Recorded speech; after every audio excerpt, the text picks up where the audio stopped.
నా నా ఫేస్బుక్ వాళ్ళలో పెట్టినటువంటి జాతకం ప్రముఖ దర్శకుడు కొరటాల శివ గారి జాతకం.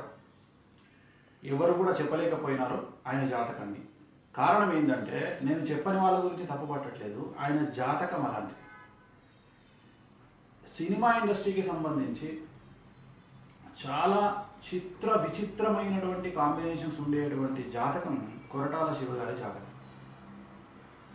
అసలు నేను ఆయన జాతకాన్ని విశ్లేషణ చేస్తున్నప్పుడు, ఆలోచిస్తున్నప్పుడు నాకు ఒక విచిత్రమైనటువంటి అనుభూతి కలిగింది. అంటే ఏంది సినిమా ఇండస్ట్రీ వైపు ఈయనను ఏ గ్రహం లాక్కొచ్చింది, కంటిన్యూగా ఇన్ని హిట్లు ఎలా పడుతున్నామని, పెద్ద హిట్లు అవి కూడా, ఒక రకమైన ఆశ్చర్యం కలిగింది. సో ఆయన జాతకాన్ని పూర్తిగా విశ్లేషిస్తే దాంట్లో ఒక గోల్డెన్ వర్డ్ అనేటువంటిది లేదా ఒక గోల్డెన్ ఐటమ్ అనేటువంటిది నాకు కనిపించింది. సరే, దాన్ని విశ్లేషణ చేద్దాం. సింహరాశి జాతకుడైనటువంటి కొరటాల శివ గారి జాతకంలో బుధుడు కేతు కాంబినేషన్ అనేటువంటిది కనిపిస్తూ ఉంది, అండ్ రాహు కాంబినేషన్ కనిపిస్తూ ఉంది. ఈ జాతకుడికి రాహు చాలా ఫెచ్చింగ్ జాతకంగా కనిపిస్తూ ఉంది.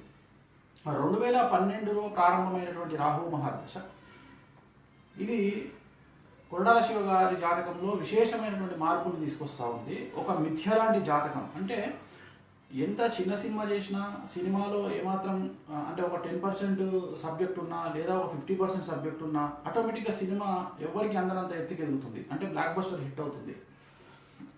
దానికి కారణాన్ని నేను బాగా విశ్లేషణ చేసినప్పుడు జాతకంలో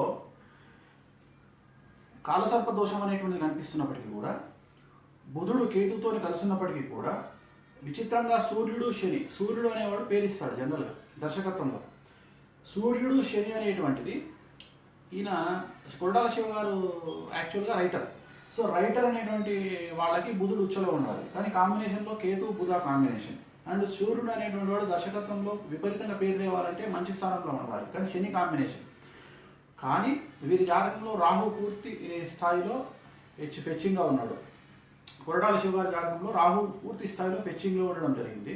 అందుకనే రైటర్గా ఉన్నప్పుడు ఇండస్ట్రీ వరకే పరిమితమైనటువంటి పేరు ఒకేసారి దర్శకత్వం వైపు వచ్చినప్పుడు విపరీతంగా పేరు ప్రఖ్యాతులు వచ్చినాయి. ఈయన చేసినటువంటి సినిమాలు కనుక విశ్లేషించినట్లయితే మిర్చి, శ్రీమంతుడు, తర్వాత జనతా గ్యారేజ్, ప్రస్తుతం చేస్తున్నటువంటి సినిమా భరత్ అను నేను, ప్రభాస్తో చేసినటువంటి సినిమా ఒకటి మిర్చి, మహేష్ బాబుతో చేసినటువంటి సినిమా శ్రీమంతుడు, అండ్ నాకు ఇప్పుడు చేస్తున్నటువంటి సినిమా భరత్ అను నేను, తర్వాత ఎన్టీఆర్ గారితో చేసినటువంటి సినిమా జనతా గ్యారేజ్. టోటల్గా 4 సినిమాలు వేసుకున్నాం మనం. అయితే కాంబినేషన్స్ ఎందుకు పనికొచ్చింది? కొరటాల శివ గారి జాతకంలో ఫెచ్చింగ్ నక్షత్రాలు ఉన్నాయి కొన్ని, అంటే వీరికి అనుకూలమైనటువంటి నక్షత్రాలు ఉన్నాయి కొన్ని. ఆ నక్షత్రాలు గల హీరోలతో కనుక సినిమా చేసినట్లయితే విపరీతమైనటువంటి సక్సెస్ వస్తుంది. Very very very very rarest జాతకం. అంటే ఇలాంటి విశ్లేషణ చేయడం ఇంపాసిబుల్, ఎవరు చేయలేరు విశ్లేషణ. ఎందుకంటే గ్రహాలు చూస్తేనేమో చిత్ర పరిశ్రమకు అనుకూలంగా లేవు, కానీ జాతకంలో చూస్తే విశేషమైనటువంటి పేరు కనిపిస్తూ ఉంది. రాహు మాత్రం ఫెచ్చింగ్లో ఉన్నాడు. రాహు వల్ల ప్రజెంట్ నడుస్తున్న దశ రాహు మహాదశ. రాహు మహాదశలో చాలా అనుకూలంగా ఉంది. ఏ సినిమా ముట్టుకున్నా సక్సెస్ కనిపిస్తూ ఉంది. మరి ఎందుకు కనిపిస్తూ ఉంది అంటే, తాను ఎన్నుకున్నటువంటి హీరోల జాతకము ప్లస్ కొరటాల శివ గారి కాంబినేషను రెండు కూడా ఒక పాలు చక్కెరలాగా కలిసి పాయసంగా తయారై మన ముందుకు వస్తూ ఉంది. అయితే ఇది ఇలాగే ఉంటుందా అంటే ఖచ్చితంగా ఉంటుంది. కాకపోతే ఒక నియమం ఉంది దీంట్లో. కొరటాల శివ గారి ఫ్యూచర్ అంతా కూడా సూపర్ సక్సెస్లో ఉండాలంటే, రాబోయే కాలం అంతా కూడా ఆయన తీసేటువంటి సినిమాలు సక్సెస్ బాట పట్టాలంటే ఖచ్చితంగా ఆయన ఒక నియమాన్ని పాటించాల్సి ఉంటుంది ఆయన జాతకరీత్యా. ఈ వెరీ రేరెస్ట్ జాతకం కాబట్టి చెప్తా ఉన్నాను. ఆయనకు ఫెచ్చింగ్ ఉన్న నక్షత్రాలను మనం ఒకసారి విశ్లేషణ చేద్దాం. ఉత్తరా నక్షత్రం, చిత్తా నక్షత్రం, విశాఖ నక్షత్రం, జ్యేష్ఠ, మూల, ఉత్తరాషాఢ, ధనిష్ట, పూర్వభాద్ర, రేవతి, అశ్విని, కృత్తిక, మృగశిర, పునర్వసు, ఆశ్లేష, మఖ. ఈ నక్షత్రాలు గల ఆర్టిస్టులతో అంటే హీరోలతో సినిమా తీసినప్పుడు ఎట్టి పరిస్థితుల్లో ఆ సినిమా ఫెయిల్యూర్ అయ్యే క్వశ్చనే లేదు. ఖచ్చితంగా బ్లాక్ బస్టర్ హిట్ అవుతుంది. ఉదాహరణ,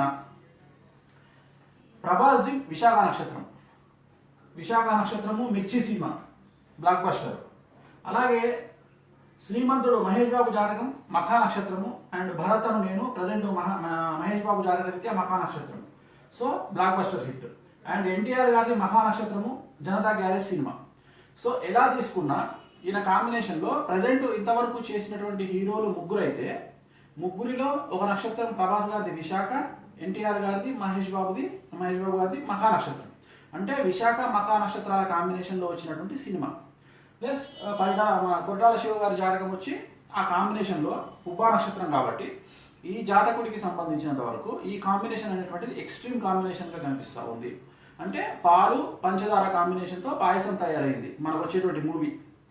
సో వీరు కొరడాల శివ గారు ఈ జాతక రీత్యా ఖచ్చితంగా రాబోయే కాలంలో నేను చెప్పినటువంటి నక్షత్రాల కాంబినేషన్ కనుక తీసుకొని ఈ నక్షత్రాల్లో ఉండే హీరోలతోటి మాత్రం సినిమా చేయగలిగినట్లయితే ఖచ్చితంగా best result block buster hit పడేటువంటి అవకాశం ఉంది. ఒకవేళ ఈ నక్షత్రాల్లో కనుక మిస్ అయినట్లయితే మాత్రం రిజల్ట్ గురించి మనం ఆలోచించాల్సి ఉంటుంది. బట్ ఈ నక్షత్రాలు ఉత్తర, చిత్త, విశాఖ, జ్యేష్ఠ, మూల, ఉత్తరాషాఢ, ధనిష్ట, పూర్వభాద్ర, రేవతి, అశ్విని, కృత్తిక, మృగశిర, పునర్వసు, ఆశ్లేష, మఖ.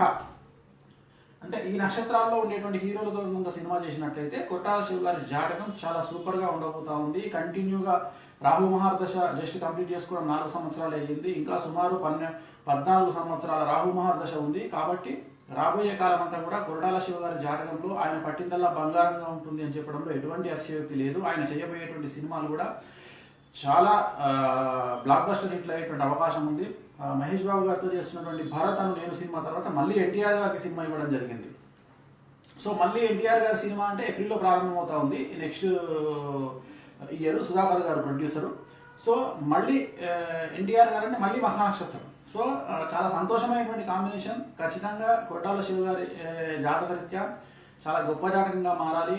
ఆయన తీయబోయే సినిమాలన్నీ బ్లాక్ బస్టర్ హిట్ కావాలని వెంకటేశ్వర స్వామిని కోరుకుంటూ ఓం నమో వెంకటేశాయ.